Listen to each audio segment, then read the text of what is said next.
নমস্কার বন্ধুরা, আপনারা দেখছেন সরকারি সংবাদ ইউটিউব চ্যানেল। আহত বাঘ আরও ভয়ঙ্কর, সেটা আবার প্রমাণ হয়েই গেল। পুরো ঢাকাই সমেত বিসর্জন দিয়ে দিলেন বিচারপতি অভিজিৎ গঙ্গোপাধ্যায়। হ্যাঁ বন্ধুরা, 36,000 প্রাথমিক শিক্ষকের চাকরি বাতিলের নির্দেশ দিলেন এবার বিচারপতি অভিজিৎ গঙ্গোপাধ্যায়। এরা সকলেই অপ্রশিক্ষিত। এই মুহূর্তের অত্যন্ত চাঞ্চল্যকর আপডেট। নন ট্রেন 36,000 প্রাথমিক শিক্ষকের চাকরি বাতিলের নির্দেশ দিলেন বিচারপতি অভিজিৎ গঙ্গোপাধ্যায়। আগামী 4 মাস তারা স্কুলে যেতে পারবেন। সেই 4 মাস তারা প্যারা টিচার হিসেবে প্যারা টিচারের সমতুল্য বেতন পাবেন। হাইকোর্টের রায়, রাজ্যকে 3 মাসের মধ্যে নতুন করে নিয়োগ প্রক্রিয়া শেষ করতে হবে। ঢাকি সমেত বিসর্জন দিয়ে দিলেন বিচারপতি অভিজিৎ গঙ্গোপাধ্যায়। এর আগেও তিনি বলেছিলেন যে তা নিয়ে কটাক্ষ করতে শোনা গিয়েছিল তৃণমূল নেতাদের মুখে, আর সেই নির্দেশ তিনি পালন করলেন। নিয়োগ না পেয়ে প্রশিক্ষিত 140 জন হাইকোর্টের মামলা করেন। তাদের দাবি যে সম্প্রতি আদালতের নির্দেশে নম্বর বিবেচন সহ তালিকা প্রকাশ হয়েছে।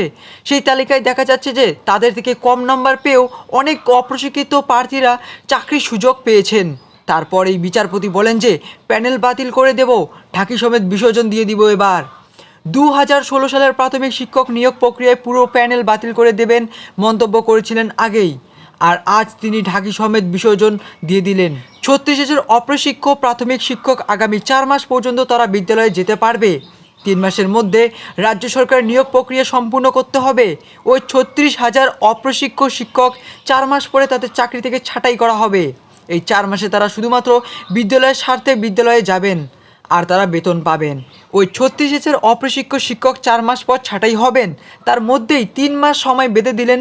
এই 3 মাসের মধ্যে রাজ্য সরকারকে সম্পূর্ণ নিয়োগ করতে হবে। এরপর তিনি আরও বলেন যে রাজ্য সরকার যদি এই নির্দেশ না মানে তাহলে পরবর্তীতে আরও কড়া পদক্ষেপ নেওয়ার নির্দেশ দিলেন, এবং কড়া পদক্ষেপ নেওয়ার ইঙ্গিতই করে রাখলেন বিচারপতি অভিজিৎ গঙ্গোপাধ্যায়।